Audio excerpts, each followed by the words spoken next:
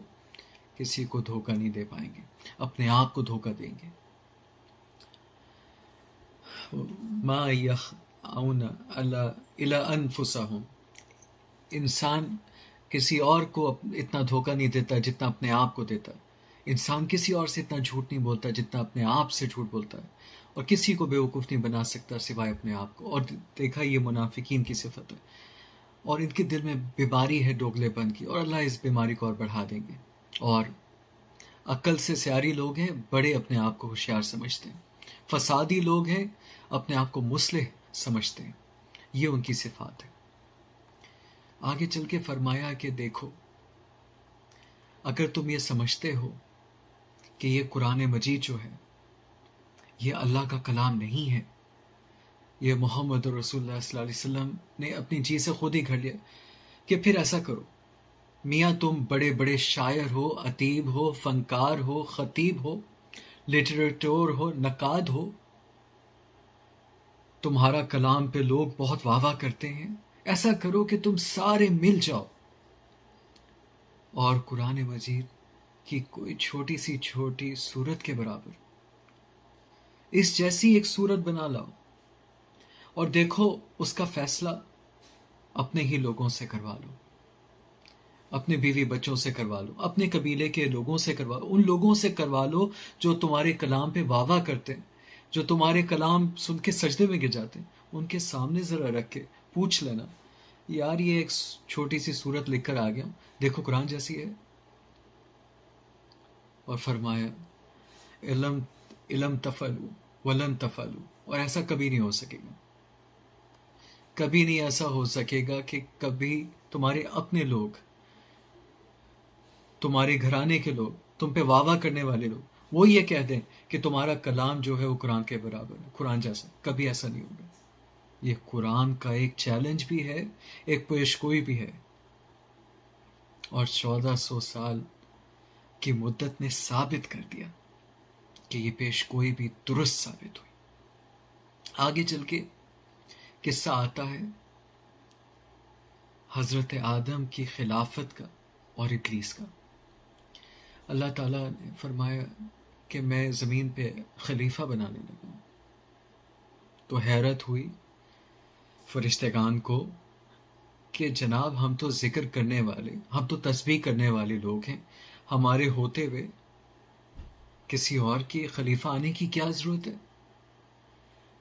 تو ذرا سا ایک ڈیمونسٹریشن ہو گیا کہ اچھا بھائی کچھ چیزیں ہم بتا رہے ہیں, یہ ان چیزوں کے نام ہیں, تمہیں بھی بتا رہے ہیں, آدم کو بھی بتا رہے ہیں, دیکھ لیتے ہیں کون کیسے سمجھتا ہے, اور کون سمجھنے کے بعد پھر بعد میں اس کو کیا بیان کرتا ہے, کیا استفادہ کرتا ہے. تو پتہ چلا کہ علم کے میدان میں فرشتگان ناک آؤٹ ہو گئے. سبحانک لا علم لنا الا ما علمتنا, ہاتھ کھڑے کر دی, اور ان کے ذکر, فکر, ان کی تسبیح, تحمیل, عبادت, معصومیت, وہ ساری دھری کی دھری رہ گئی ایک طرف. اور ادھر جس کے بارے میں یہ الزام تھا یہ تو خون خرابہ کرے گا, اس کے خون خرابے کے باوجود اس وجہ سے کہ وہ اہل علم ہے, اہل مہارت ہے, اہل فن ہے, اس کو خلافت دے دی گئی. آگے بڑھتے ہیں. سب کو حکم ہو گیا کہ آدم ہماری تخلیق ہے, اس میں روح پھونکتی ہے, فقط فیہ من روحی, اپنی روح میں سے کچھ پھونک دیا, سجدے میں گر جاؤ. سب سجدے میں گر گئے. ہاں ابلیس نے کیا. اس نے کہا صاحب انا خیر منہ خلقتنی من، آپ نے مجھے آگ سے پیدا کیا، اس کو مٹی سے پیدا کیا، میں اس سے افضل ہوں؟ وہ بیوقوف تھا، اس کو یہ پتہ نہیں چلا کہ سجدے کا حکم دینے والا کون ہے. انکار کر دیا، استکبر وکان من الکافرین، اور ناشکروں میں سے ہو گیا. کافرین سے مراد ادھر ناشکرے ہیں، اس لیے کہ اللہ کے وجود سے تو وہ انکار نہیں کر سکتا تھا. ذرا مہلت دیجیے، اس وجہ سے آپ نے ہمیں ذلیل رسوا کیا، جاؤ مہلت. تو اس نے حضرت آدم اور حضرت حوا کو بہکایا، قسمیں کھائیں، تمہارا بہت خیر خواہ ہوں، یہ درخت جس سے تمہیں روکا گیا اس کا پھل کھانے سے ذرا کھا کے تو دیکھو، تو چکھ کے تو دیکھو. یہی ہمارا مسئلہ ہے اس دنیا میں بھی. حلال چیزیں لاکھوں کی تعداد میں موجود ہیں، لاکھوں کی تعداد میں عمدہ سے عمدہ مشروبات موجود ہیں. ہم نے کہا نہیں، ایک شراب تو پی کے دیں گے، چکھے تو دیکھیں کیا ہے. پورا ادب جتنی شراب کی تعریف سے بھرا ہوا کہ گندی چیز کی. دودھ کی اتنی تعریف نہیں ہے، زمزم کی اتنی تعریف نہیں ہے، شراب کی جتنی تعریف ہے. کیونکہ اسے روکا گیا، پھل کھا لیا، لباس اتر گیا، شاہی خلق، شاہی اتر گیا، پتوں سے اپنا جسم ڈھانپنے لگے. یہاں ایک بات اور بھی عرض کر دوں کہ جب بھی نافرمانی ہوتی لباس اتر جاتا ہے. اور معلوم ہوا کہ جن لوگوں کا لباس اترا ہوا ہے، جو اپنی ٹھیک طرح پہ صدر پوشی نہیں کرے، صاف معلوم ہوا کہ وہ کسی عذاب الہی میں گرفتار ہے. اس لیے کہ عذاب الہی کی ایک شکل اور ایک نشانی ہے، خلق، لباس، معزز لباس اتار دیا جاتا ہے. اس کے بعد آگے بڑھتے ہیں. خطاب فرمایا یہود سے. ہاں، یہاں ایک اہم بات، اللہ تعالیٰ نے حضرت آدم کی توبہ قبول فرما دی. حضرت آدم بیچارے رونے لگ گئے، مجھ سے غلطی ہو گئی، معاف کر دے. دو باتیں عرض کروں گا کہ یہاں شیطان سے بھی غلطی ہوئی، سجدہ کرنے سے انکار کر دیا. انسان سے غلطی ہوئی، پھل کھا لیا. لیکن دونوں کی غلطی میں ایک بنیادی فرق تھا. انسان کی غلطی جو کمزوری ارادے پہ مبنی تھی، انسان ارادے کا کمزور نکلا. پکا ارادہ انسان سے ہو نہیں پایا. جو غلطی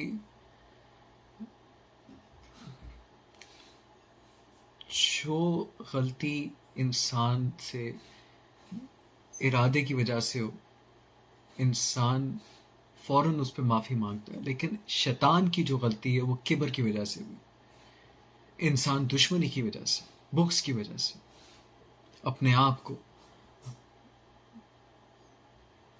اس بنیاد سے جو گناہ ثابت ہوتا ہے، بلکہ اس کے درست ثابت کرنے کے لیے ایک سے ایک فلسفہ گھڑتا چلا جاتا ہے. یہی شیطان نے کیا.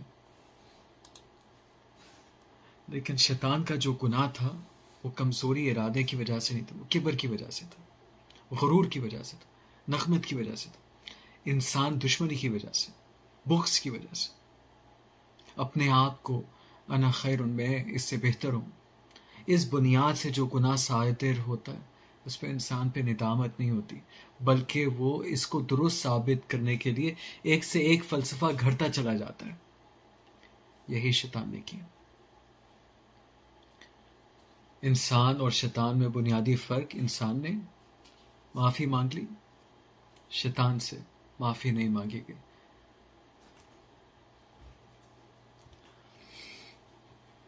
اس کے بعد عزیزان گرامی، بنی اسرائیل سے خطاب ہوتا ہے کہ ہم نے تم پہ یہ نعمتیں کی، لیکن تم نے ان نعمتوں کی قدر نہیں کی، تمہارے دل پتھروں سے بھی زائد سخت ہو گئے.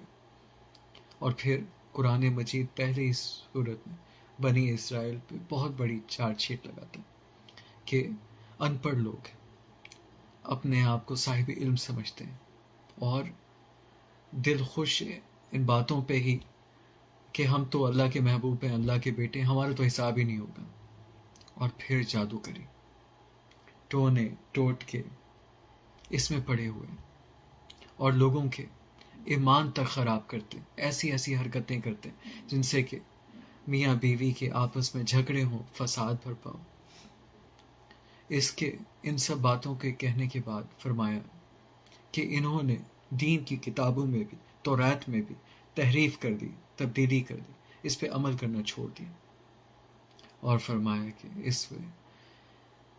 اس وجہ سے اللہ تعالیٰ نے ان سے امامت چھین دی، اور اس کی علامت آگے چل کے ہم یہ بتائیں گے کہ قبلہ بیت المقدس سے تحلیل ہو کے کعبہ بن گیا۔ وآخر دعوانا الحمدللہ رب العالمین۔